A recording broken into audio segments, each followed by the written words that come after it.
I'd been looking forward to this weekend for weeks, maybe even months. New York never truly sleeps, and sometimes it feels like the city presses in on all sides, demanding more from you than you can give. So, when my parents invited me to their place in Westport, Connecticut for a quiet weekend, I said yes without even thinking. Just 2 days of peace, no sirens, no crowded subways, no work emails at 2 a.m., just the soft rustle of wind in the backyard and the scent of fresh brewed coffee drifting up from the kitchen. By Friday night, I was already in my favorite faded sweats, curled up on their old plaid couch in the living room. The fireplace crackled quietly. Mom had made her famous cinnamon rolls, and Dad was telling the same corny stories I'd heard 100 times. For a little while, it almost felt like I'd stepped back into high school, a safe little world where the biggest drama was my geometry grade. That's where I was when my phone buzzed. I glanced at the screen, expecting maybe a group chat update or a meme from my best friend. But instead, it was a message from Jake, my neighbor back in Brooklyn. Jake is the kind of guy who always knows what's happening in the building. He waters my plants when I'm away, sends me photos of any suspicious packages, and has a sixth sense for neighborhood drama. Seeing his name made me smile, but the feeling only lasted a split second. His text was short, but it landed like a punch. "Hey, just wanted to give you a heads up. The music from your apartment is pretty loud. Sounds like a party over there." At first, I just stared at the message, like maybe I'd read it wrong. I blinked, reread it, then checked the timestamp, just a few minutes ago. I felt a weird flicker of confusion, then something colder, sharper. Ethan, my boyfriend of almost 4 years, had told me he was planning to stay in this weekend. He'd mentioned a big project for work that he absolutely needed to finish. He even joked about ordering enough Thai takeout to survive a zombie apocalypse and promised to keep things low-key. His exact words: "No visitors. No distractions. Just him, his laptop, and a stack of research papers." My first instinct was to reply, to explain to Jake that Ethan wouldn't be throwing a party. But instead, my fingers hovered over the keyboard, frozen. Jake never got things wrong. If he said it was coming from my place, it probably was. I tried to brush it off. Maybe Ethan just turned the TV up too loud. Maybe he invited a couple friends over for dinner and forgot to mention it. Maybe. But then, before I could even finish the thought, Jake sent another text. "Pretty sure it's your place. I've seen a bunch of women coming and going for the past hour. Just thought you should know." For a few heartbeats, everything else faded. The cinnamon roll in my hand went cold. The laughter from the kitchen felt 100 miles away. I could almost feel my world tilting, like a train sliding off the rails. I tried to think logically. Maybe Ethan was just being social. Maybe it was totally innocent. Maybe I was overreacting. But deep down, in the place where instinct always whispers the truth, I knew something was wrong. I typed back quickly, trying to sound casual. "Are you sure it's mine? Maybe it's the apartment above?" The reply came almost instantly, as if Jake was waiting for my denial. "Nope. Your place, 100%. I can see the door from my window. Sorry if I'm making things weird, but it looks like a full house." My hand tightened around my phone, knuckles white. For a moment, I considered calling Ethan. Just to hear his voice, to give him a chance to explain. But something held me back, a little voice warning me not to tip him off, not until I knew more. I set my coffee down, realizing I hadn't even tasted it. My heart thudded hard in my chest, adrenaline buzzing under my skin. It was the feeling you get right before a storm hits, when the sky goes too quiet, and you know something big is about to break. My parents were in the kitchen, laughing about some story from Dad's college days, completely unaware that a tiny earthquake had just gone off in my life. I stood up and drifted to the window, staring out at the Maple Line street where I learned to ride a bike. Where every corner held a childhood memory. But now, all I could see was my apartment in Brooklyn, the living room Ethan and I decorated together, the couch where we watched late-night movies, the tiny kitchen where we made pancakes on lazy Sundays. The place I called home. The place, apparently, full of strangers right now. I kept telling myself there had to be an explanation. Maybe Ethan was helping someone with a project, maybe his sister dropped by, maybe this was just some weird misunderstanding. But even as I tried to convince myself, my stomach twisted tighter and tighter. Ethan hated hosting. He hated noise. He was fiercely private. And if this was all so innocent, why hadn't he mentioned a thing to me? I checked my phone again. No new messages from Ethan. No explanations. Just Jake's texts and a creeping sense of dread. The silence from Ethan spoke louder than any music. I typed a quick thank you to Jake, forced my face into a smile as Mum walked by, and tried to focus on the comfort of home. But already, I was planning my next move, because one thing was clear, I wasn't just going to sit here and pretend everything was fine. Not when everything I'd built felt like it was suddenly up for grabs.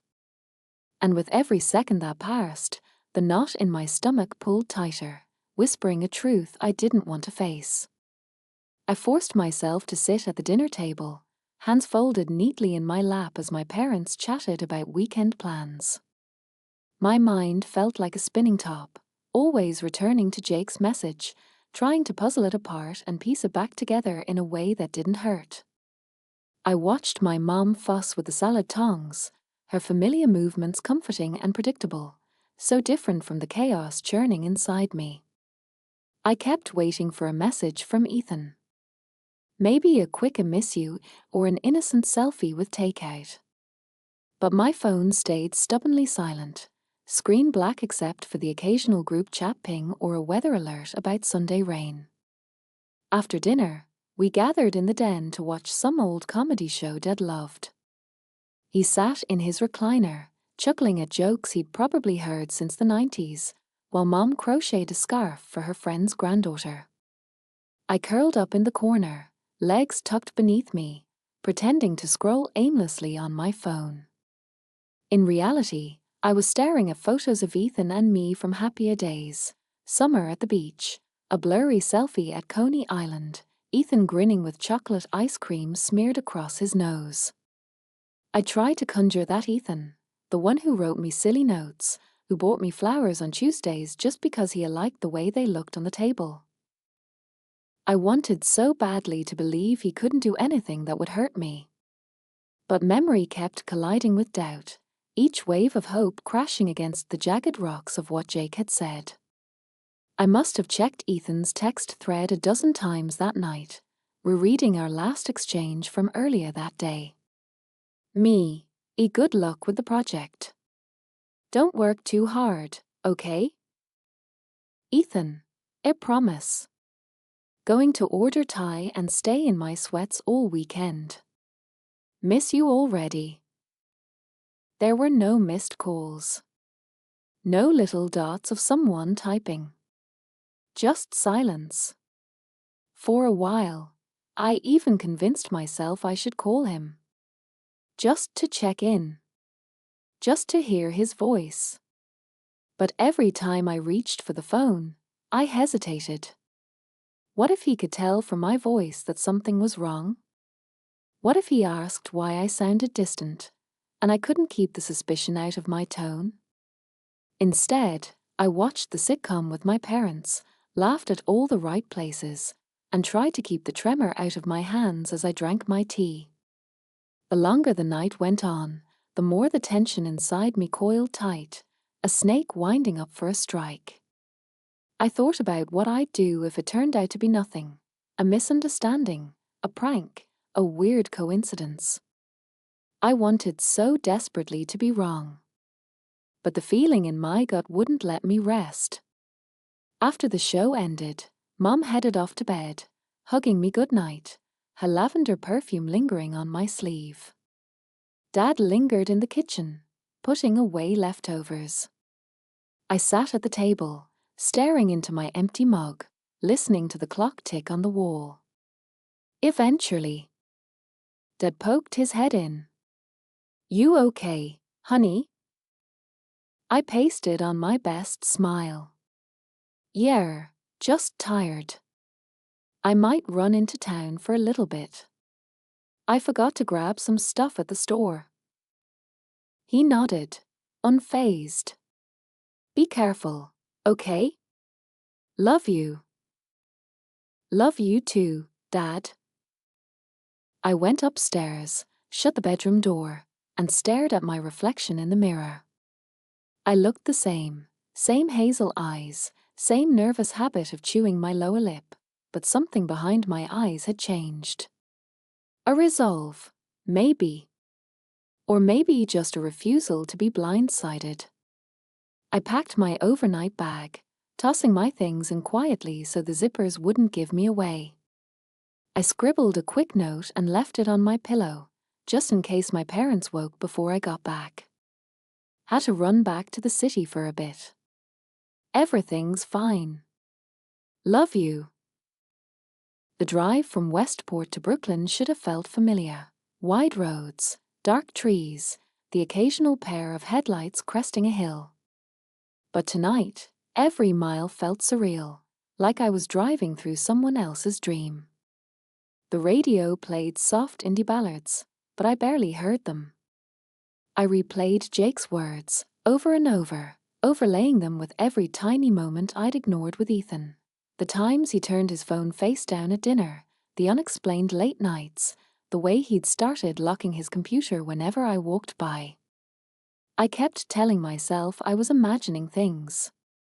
But my body knew the truth before my mind would admit it, hands tight on the wheel, heart galloping each time I checked the time. When I finally pulled into my Brooklyn neighborhood, it was after 11. The street lights flickered, casting halos over the cracked sidewalk. I parked half a block from our building, breathing deep, steadying myself for what might come next. The night air was cooler than I'd expected. I zipped my jacket up to my chin and started walking, every step echoing in my ears.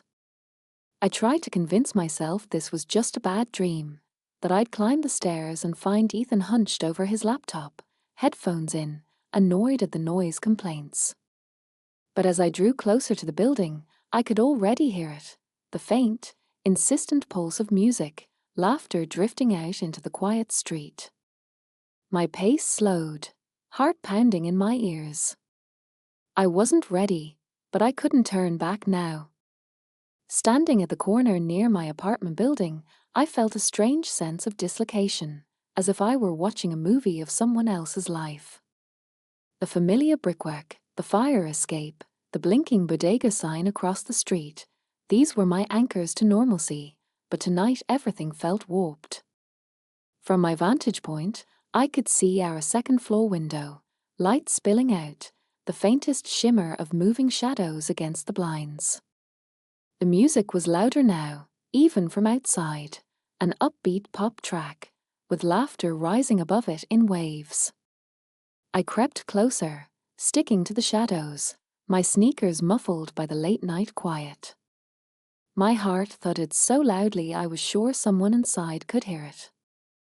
A group of women, 3, maybe 4, burst out the front door, giggling, clutching little purses and plastic cups. One of them was wearing Ethan's old college sweatshirt, the one I used to steal on rainy days. I ducked behind a parked SUV, my breath clouding in the chill. They didn't notice me, They were too wrapped up in their own little world, their joy a knife in my gut. As the door swung shut behind them, I caught a glimpse of the party inside. Coloured lights, empty takeout boxes, the glint of beer bottles lined up on the windowsill. I felt rooted to the spot, unable to go in, unwilling to leave. I thought of calling Jake, or maybe even my parents, but what could I say? That my life had split open in a single night? I moved along the side of the building, finding the narrow alley that led to our kitchen window. I'd used this path a dozen times before, usually to let the cat in when Ethan forgot to feed her. Tonight, the window was cracked just enough for sound to escape. Music, the pitch of voices, the unmistakable sound of Ethan's laugh. I crouched down and peered in, heart in my throat. There he was, sprawled across the sofa, looking every bit as relaxed as if he didn't have a care in the world. A woman with a blonde pixie cut leaned into him, whispering something that made him laugh even louder. Around them, a group of women lounged, two on the armchair, one perched on the edge of the coffee table, her hand dangerously close to Ethan's knee. There was not a single guy in sight. The Ethan I saw was a stranger, animated, flirtatious, basking in attention. He wasn't hiding, wasn't anxious or apologetic. He looked completely at home. I fumbled with my phone, hands trembling. I opened the camera and pressed record, letting the lens take in the scene through the window's narrow gap. I panned slowly, making sure to capture the room, Ethan's arm draped over the blonde, his smile, the careless intimacy, the stack of takeout cartons crowding our coffee table. I snapped a series of photos, the shutter a barely audible click, but each one a quiet act of self-preservation. Proof, so I couldn't talk myself out of what I was seeing later. Every photo felt like another nail in the coffin of our life together. It should have hurt more, but the shock was so total it almost numbed me. There was anger, sure, but mostly a cold clarity. The feeling of seeing behind the curtain, of realizing the story I'd been telling myself wasn't real. I backed away from the window, the edges of the alley closing in around me. My legs moved on autopilot, carrying me back down the street, past the parked cars, past the familiar stoop where Ethan and I once sat and made promises under city stars. The music faded behind me, replaced by the distant wail of a siren and the steady thrum of my pulse. I found myself at the edge of Prospect Park before I realized I'd even been walking. I sat on a bench, phone in hand, staring at the photos, my evidence, my heartbreak. I watched the video twice, numb, waiting for the wave of tears that never came. Instead, what rose inside me was something colder, quieter, more powerful than I expected: resolve. I wasn't going to confront Ethan tonight. Not with a screaming match, not with tears or begging or demands for explanations. He'd already made his choices. The proof was on my phone, undeniable. This wasn't just a bad dream I could wake from. This was real, and I needed to be smart about what came next. The city stretched out in front of me, alive and uncaring. Somewhere, on the other side of the park, strangers were falling in love, making mistakes, building and breaking trust. I'd always thought I'd recognize the moment my own relationship ended, the dramatic fight, the slammed door, the final word. But endings are rarely so clean. Sometimes they creep up quietly, revealed not by words but by the cold click of a camera shutter, the chill of a night spent alone. I took a long, deep breath, filling my lungs with air so cold it hurt. My life was about to change. I had no idea what would come next, but for the first time all night, I knew one thing for certain. Whatever happened, I wasn't going to let Ethan decide the terms. My story wasn't ending here. If anything, it was just beginning. I sat on that bench in Prospect Park long after the streetlights flickered on, the city's pulse continuing around me as if nothing had happened.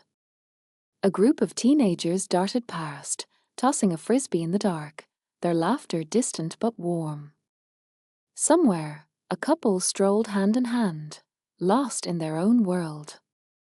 For a moment, I envied their innocence, the luxury of not knowing, the bliss of not suspecting.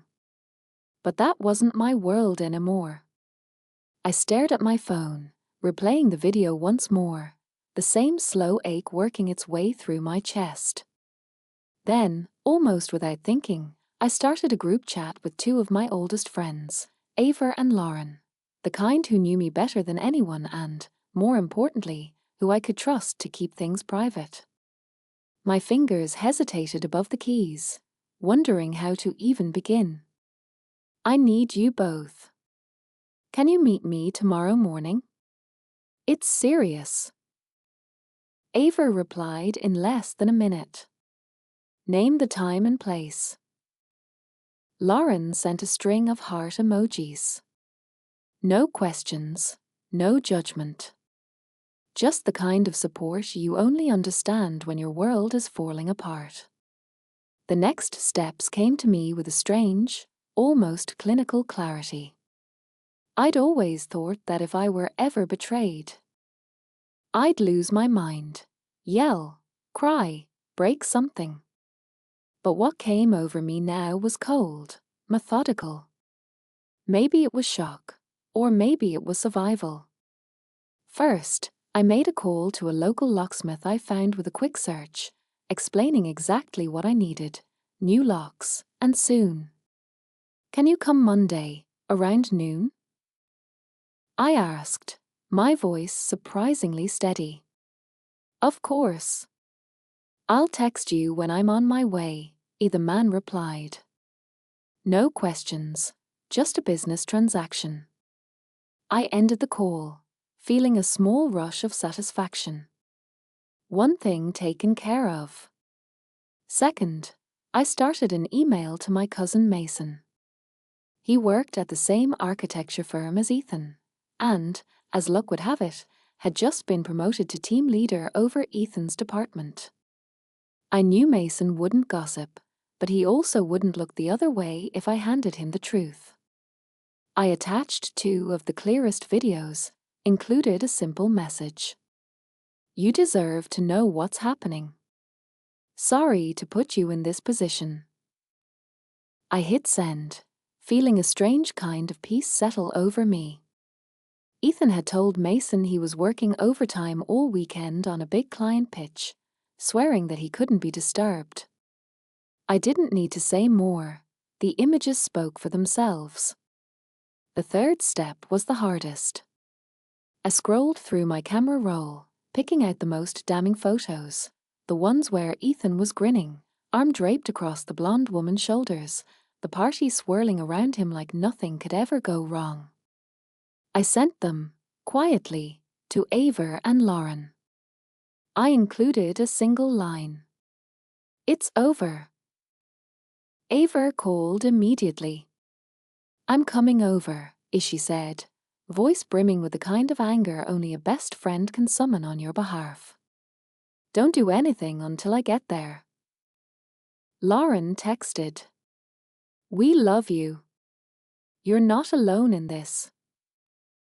For the first time that night, tears threatened at the corners of my eyes, not for Ethan, but for all the parts of myself I'd protected, the pieces I'd shared with these women who now rallied without hesitation. By the time the city clock struck 1, I was back in my car, heading toward the only place that still felt like mine, my parents' house. The drive was a blur, the roads empty, headlights slicing through the darkness. I rehearsed what I'd say if my parents asked why I was back so soon, but the truth was, I needed their quiet kitchen, the safety of my childhood bedroom, more than I needed answers from Ethan. When I finally crept inside, the house was silent. I tiptoed upstairs, curled into the twin bed beneath my old posters, and let exhaustion sweep me under. Sleep came in short bursts, each one broken by dreams of locked doors, echoing laughter, and Ethan's easy smile twisting into something unrecognizable. Morning brought a soft grey light filtering through my window, and with it, the heavy ache of remembering. I showered, put on clean clothes, and tried to gather myself for what was next. My phone buzzed, Ava, reminding me that she and Lauren would be at my door in half an hour. We met at a diner near the train station, the kind with cracked leather boots and chipped mugs. Lauren slid in beside me, Ava across from us, both of them watching me closely. I saw everything, I said quietly, sliding my phone across the table. Ava scrolled through the photos, her jaw tightening. You have everything you need. You don't owe him a damn thing. Lauren put her hand on mine. What's your plan? That question, what's your plan, settled in my chest like a challenge. I explained everything, the locks, the evidence sent to Mason, my intention to pack up Ethan's things and leave his key on the table. And after that? Lauren pressed. I shrugged. After that, I start over. On my terms. Ava's eyes flashed with something fierce. You're not starting over alone. We're with you, all the way. Sitting there, surrounded by coffee and the unwavering support of my friends, I felt the first flicker of hope. Maybe everything I'd known had been appended, but that didn't mean I was powerless. If Ethan wanted to turn my life into a circus, he could play the clown for someone else. As we paid the bill and stepped out into the sharp autumn air, I realized I was ready, not for confrontation, not for drama, but for the quiet satisfaction of reclaiming my story. This time, I would be the one writing the ending. Sunday passed in a blur of phone calls, lists, and moments where I'd forget, for a heartbeat, why everything felt so raw. I kept busy, laundry, sorting through old emails, updating my resume, anything to remind myself that life would keep moving forward, with or without Ethan. Ava and Lauren texted regularly, checking in with jokes and little reminders that I was more than this heartbreak. That night, I sat at my childhood desk, writing a letter by hand. To Ethan. Here's everything you'll need to start over, somewhere else. Please don't contact me. Jess. It felt strange to sign my name, as if I were closing a chapter on a version of myself I barely recognized. I slid the note, along with his apartment key and a spare charger, into a plain envelope. On Monday, I returned to Brooklyn with Ava at my side. She insisted on coming, just in case Ethan tried anything dramatic. We carried boxes, tape, and a sturdy black trash bag for things that, as Ava put it, don't deserve the dignity of cardboard. I'd texted the locksmith early, confirming noon. My heart pounded every time my phone buzzed, half expecting a message from Ethan, but there was nothing. Just silence. We arrived at the apartment just before 11. The hallway still smelled like pizza and last week's laundry. Our door looked exactly the same, but everything on the other side felt irreparably different. I unlocked it and stepped inside. The aftermath of the party lingered, crumbs on the coffee table, a lipstick-stained solo cup, someone's denim jacket draped over a chair. Ethan's favorite hoodie was on the floor. For a split second, I thought I'd see him appear from the kitchen, sheepish and apologetic. But the apartment was empty, sunlight streaming through half-closed blinds, dust motes swirling in the beams. Ava took charge, moving briskly from room to room. Let's get this over with, as she said, snapping on gloves. We separated Ethan's things, his work shirts, the framed family photos, the stack of business books he never read. With every item I packed, I felt lighter, as if I was reclaiming space with each fold and piece of tape. I paused over a photo of us at Coney Island, both laughing, hair wild from the roller coaster. For a second, nostalgia threatened to break me, but then I remembered the party, the strangers, the cold certainty in my chest. I put the photo face down in the box and sealed it shut. The locksmith arrived at 12:15, a brisk, grey-haired man named Tom. "You want all 3 locks changed?" he asked, surveying the door. "Yes, please. And I'll need 2 sets of new keys." He nodded. "No problem. Shouldn't take more than half an hour." Ava made coffee as we waited. The sounds of the drill and screwdriver were oddly soothing, each click and twist erasing a little more of the past. When Tom finished, he handed me the keys. "Here you go. Fresh start," he said, smiling gently. "Thank you," I replied, meaning it. We packed the last of Ethan's things by the door and left the envelope on the kitchen counter, alongside a USB drive containing the photos and videos. I didn't want an argument. I didn't want to hear excuses or empty apologies. I wanted him to have everything he needed to know, all at once, as undeniable as the weight in my chest.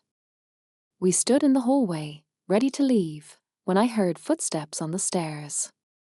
Ethan appeared, carrying a grocery bag and humming a tune, completely unaware.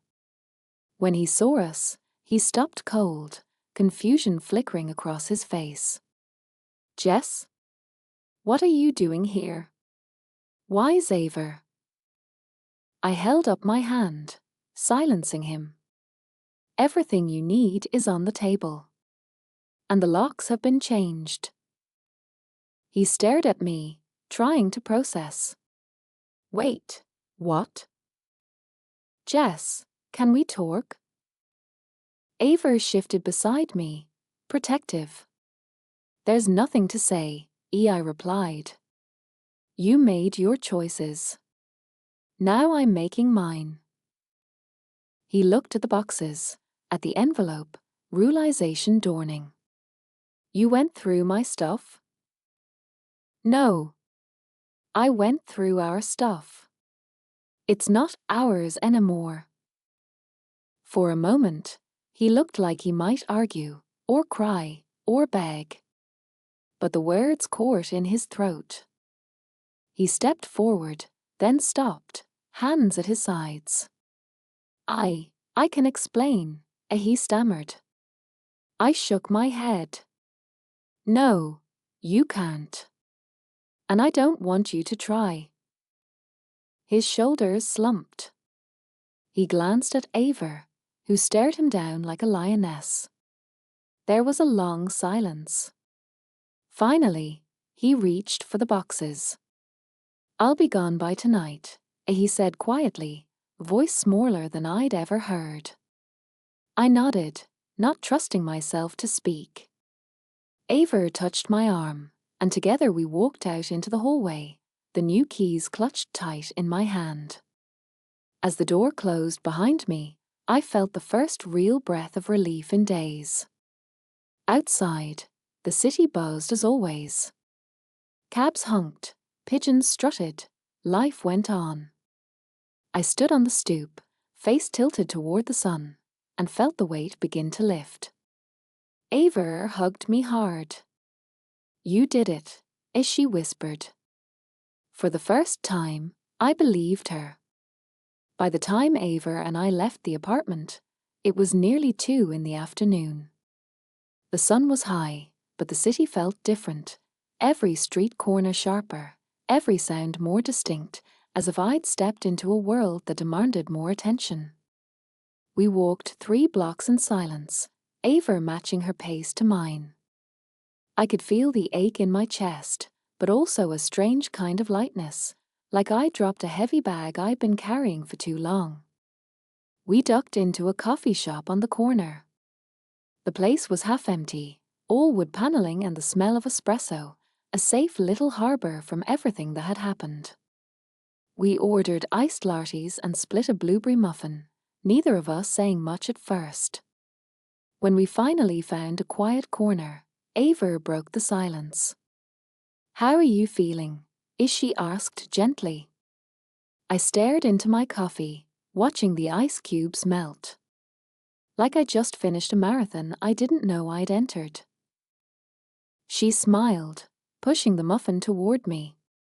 "You know, you didn't just finish it, you won. Not a lot of people would have handled that with as much grace as you did."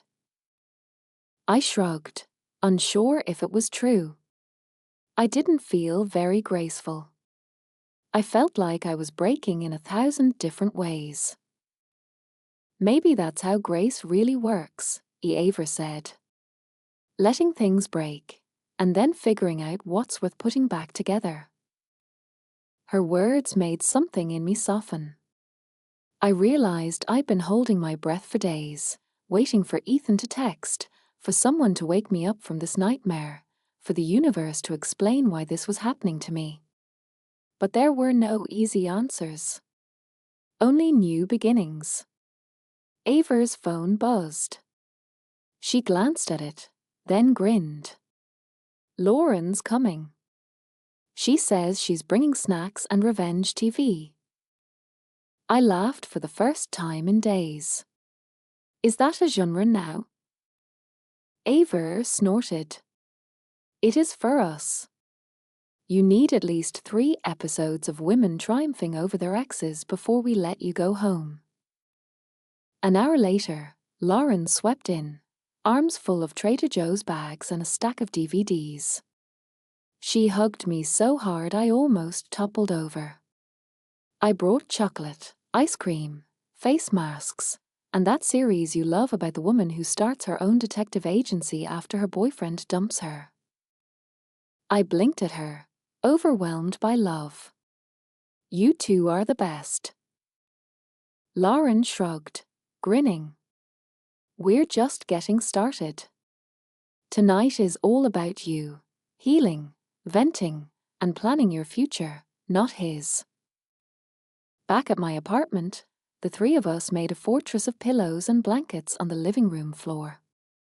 We ate ice cream straight from the carton and watched sassy TV heroines solve crimes and make bold comebacks. Every so often, one of us would crack a joke about Ethan, but most of the time, we just talked about anything else: work, dreams, summer road trips we'd never taken. For the first time, I didn't feel like the girl who'd been cheated on. I felt like Jess again, messy, stubborn, loyal, and just a little bit hopeful. The person I was before Ethan, and the person I would be long after. Later that night, after my friends had left and the apartment was quiet, I sat at the kitchen table and opened my journal. I hadn't written in weeks, too busy, too tired, too distracted by all the little worries that now seemed so small. I let the pen move without overthinking, pouring everything onto the page: the betrayal, the hurt, the sharp burn of humiliation. And the unexpected relief.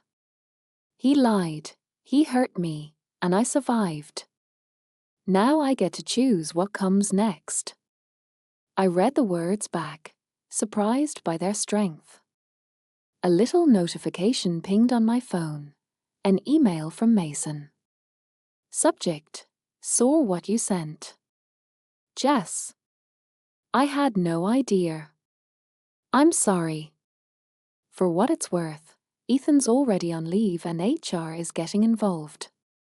"If you need anything, I've got your back. Don't let this make you doubt yourself. You deserve better. At work, at home, everywhere. Mason." I replied with a quick thank you, feeling the last thread of anxiety loosen in my chest. It was over. The door was closed. I spent the next few days reclaiming my life, one choice at a time.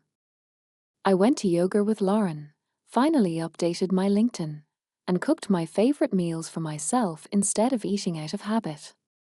I called my parents and told them the basics, glossing over the hardest parts.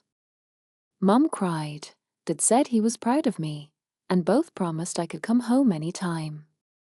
Ethan texted twice, once to say he was moving out, and once to apologize. I didn't reply to either message. Some silences are more powerful than any words.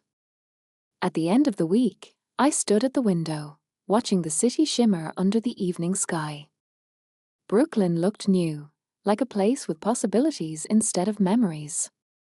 The pain was still there, but now it felt like something I could live with, a scar, not a wound. And for the first time since everything happened, I started to believe what my friends kept telling me. This wasn't the end of my story. Not even close. By the end of the week, the routine of my new life was starting to take shape. I'd swept out every physical trace of Ethan, his coffee mug, his stack of unread paperbacks, the lucky Yankees cap he'd worn on our first date. Each time I found something I'd missed, I felt a sharp tug in my chest, but it faded quickly, like pulling off an old bandage. My friends still checked in every day. Lauren sent memes about his single girl power. Aver made playlists titled the Independence Day, and You Don't Need Him. My parents called, sometimes for no reason at all, and I realized that for the first time in years, I didn't have to split my attention between someone else's wants and my own needs. Then, one rainy Friday night, just as I was settling in with takeout and a new book, the doorbell rang. I peeked through the peephole and felt a jolt of surprise. Ethan stood there, soaked from the drizzle, holding a cardboard box and looking smaller than I remembered. I considered ignoring him. I almost did. But something in me wanted a final chapter, on my terms. I opened the door a crack. "Hey," he said quietly. "Oh, brought back the rest of your stuff. And the spare keys." I nodded, not inviting him in. "Thanks. You can leave it there." He hesitated. "Jess, can I just talk for a minute?" I almost said no. But then I saw the exhaustion in his face, the way his hands trembled. Not out of pity, but for myself, for closure, I stepped into the hallway, closing the door gently behind me. He set down the box. "I know I don't have a right to ask, but I wanted to say I'm sorry. For everything. For lying, for cheating, for not being honest with you. I never meant for things to get so out of hand." I watched the rain streak down the windows at the end of the hall, letting him talk. He glanced up, desperate for forgiveness. "I messed up. I know I can't fix it, but if you ever want to talk, or if you need anything, I'm here. You deserve better than what I gave you." For a moment, I wanted to yell, to ask why, to demand an explanation that would make sense of everything. But I realized no answer could heal what had happened. No apology could restore what he broke. So I shook my head, my voice steady. "You're right. I do deserve better. And so do you, if you ever decide to figure out who that is." He looked away, shame and regret written across his face. "I'll go," he whispered, turning to the stairs. I called out softly, not with anger, but with finality. "Take care of yourself, Ethan." He nodded once and disappeared into the echoing stairwell, leaving the box and our old life behind. Back in my apartment, I sat on the floor and opened the box. A few stray t-shirts, a necklace I thought I'd lost, some ticket stubs from a concert we barely enjoyed. The memories didn't hurt the way I expected. Instead, they felt like old letters from a different time, reminders of who I was and who I'd become. I tossed the t-shirts into the donation pile, set the keepsakes aside, and took a deep, clean breath. The air in my apartment felt lighter, the silence welcoming. That night, I texted Ava and Lauren. "It's really over. I'm okay. Thank you for getting me through this." Ava replied with a string of dancing gifs. Lauren sent, "A girl, you were always going to land on your feet." I smiled and let the peace settle. No more waiting for apologies, no more wondering about texts or late nights or unexplained absences. For the first time, the only expectations I had to meet were my own. The next morning, I woke to sunlight streaming through my window, the city alive and new. I took myself out for breakfast, ordered the big stack of pancakes without worrying what anyone would think, and let myself wander through the neighborhood, window shopping, people watching, saying yes to whatever little adventure presented itself. For the first time in months, I felt curious about the future again. I thought about travel, about new hobbies, about maybe adopting a dog. The possibilities felt endless, no longer hemmed in by someone else's wants or moods. When I got home that afternoon, my phone buzzed, a message from Mason. "Just so you know, everything's sorted at the office. Nobody's talking. I hope you're doing okay. You handled this with so much dignity." I replied simply, "Thank you. I feel lighter now." That weekend, I sat on my rooftop with Lauren and Ava, the three of us sipping iced tea, feet dangling over the edge. The sun set behind the Manhattan skyline, painting the sky with gold and lavender. Lauren nudged me. "You know, this is your city now. Your story. What comes next?" I smiled, heart full for the first time in ages. "I guess whatever I want." And for the first time, it felt true.